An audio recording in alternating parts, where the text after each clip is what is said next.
Fala aí pessoal, tudo bem? Ricardo Kinderman aqui, continuando as nossas aulas sobre o que é API. Lembrando que eu tenho outras aulas já gravadas, tá? Essa daqui é a segunda aula, então tem a primeira já aí no canal. Só procurar aí na playlist, tá bom? Se você não achar, comenta aqui embaixo, tá? Eu te mando o link, enfim, fica à vontade, tá? Então tá aí na sua tela o meu LinkedIn, fica à vontade para me adicionar, para tirar qualquer dúvida, tá bom?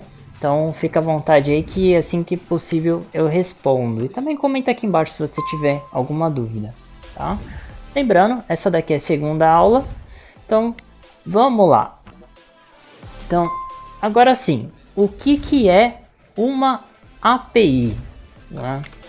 Então, uma API ela seria uma ponte que faz a comunicação entre dois sistemas ou até mesmo entre dispositivos, tá? Então, uma API basicamente ela traz a informação de um sistema para o outro e vice-versa, tá? Calma que se você não entendeu agora, eu vou explicando e aí conforme eu for explicando vai ficando mais claro para você, tá? Mas se mesmo com as minhas explicações ainda não tiver ficado claro, comenta aqui embaixo. Então aqui a API, basicamente o que é a API, né? A palavra API, né? A sigla API. Então seria Application Programming Interface, que em português é interface de programação de aplicações ou interface de programação de aplicação. Se você pegar alguns outros programadores mais conceituados, né?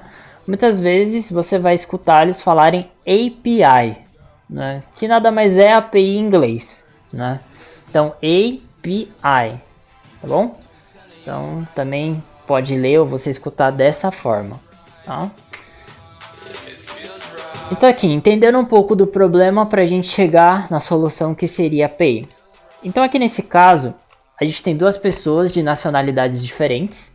Né? No caso aqui eu tenho um casal de asiático, então são 3 pessoas, vamos dizer assim. Mas enfim, você tem dois, né? Você tem uma pessoa com nacionalidades diferentes. Qual que é o problema disso? Que a gente partindo do princípio que elas não são bilíngues, tá? Que elas só falam a sua língua nativa. Então, um alemão, ele não consegue se comunicar com um casal de asiáticos e vice-versa. Então, você precisa ter um tradutor, ter algum sistema, alguma coisa que possa fazer a comunicação entre eles, né? Pegar ali o que o alemão está falando ou está escrevendo, traduz para que o casal de asiáticos possa entender e vice-versa. Tá bom? Então aqui a gente tem um problema. Qual que é o problema? A falta de comunicação entre eles. Tá? Nesse caso aqui, a gente tem o Google Tradutor, que pegaria ali, né, o texto ou a fala em alemão e traduziria pro idioma do casal asiático e vice-versa. Né? O casal asiático seja japonês, seja chinês, né, qualquer país de origem asiática, mandaria o texto ali para o Google Tradutor e o Google Tradutor transformaria para alemão. E com isso você conseguiria fazer a comunicação entre essas pessoas. Né? Se você não utilizar o Google Tradutor, poderia ter um intérprete ali no meio que falasse as duas línguas para poder fazer essa comunicação. Mas o importante você precisa ter algo ou alguém que faça a comunicação entre as pessoas. Tá bom? Se a gente trouxer aqui para o nosso mundo, então vamos supor que são sistemas diferentes com linguagens diferentes. Então vamos supor que aqui fosse um C# e aqui fosse um Python. Tá? Então você precisaria ter algo que fizesse a comunicação entre os dois sistemas. Tá? Porque C# não entende nativamente Python e vice-versa. Então você precisa ter algo que transfira a informação de forma que os dois sistemas entendam, tá? Então, nesse exemplo aqui, o Google Tradutor faz o papel de uma API, né? Ele pega o texto, né, de um alemão e traduz para outra língua e vice-versa, tá? Então, não importa o idioma, o Google Tradutor irá compreender e transformar a informação para o entendimento universal, tá?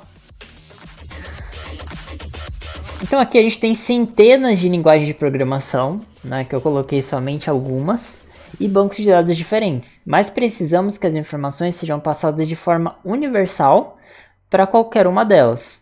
Eu estou pegando aqui novamente o exemplo. Se eu tenho um sistema em C#, eu preciso comunicar com outro sistema que seja em Python, então preciso de algo que faça a tradução entre eles, né, para que os dois sistemas se conversem.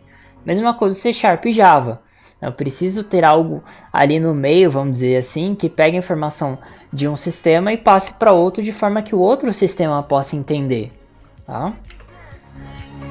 Então, para que fossem passadas informações de forma que outro sistema ou dispositivo entenda, foram criadas as APIs. Tá? Então, a API ela tem esse papel muito importante. E por que eu estou falando em dispositivo? Também é necessário ter algo, entre aspas, né, que faça a comunicação entre dispositivos. Por exemplo, o seu sistema operacional ele precisa entender que você está clicando no mouse. O seu smartphone precisa entender que você está clicando no lugar X da tela. Né? Então você está ali no WhatsApp, você clica ali no botão para conversar com a pessoa. O seu smartphone precisa entender que você está clicando exatamente naquele lugar. Né?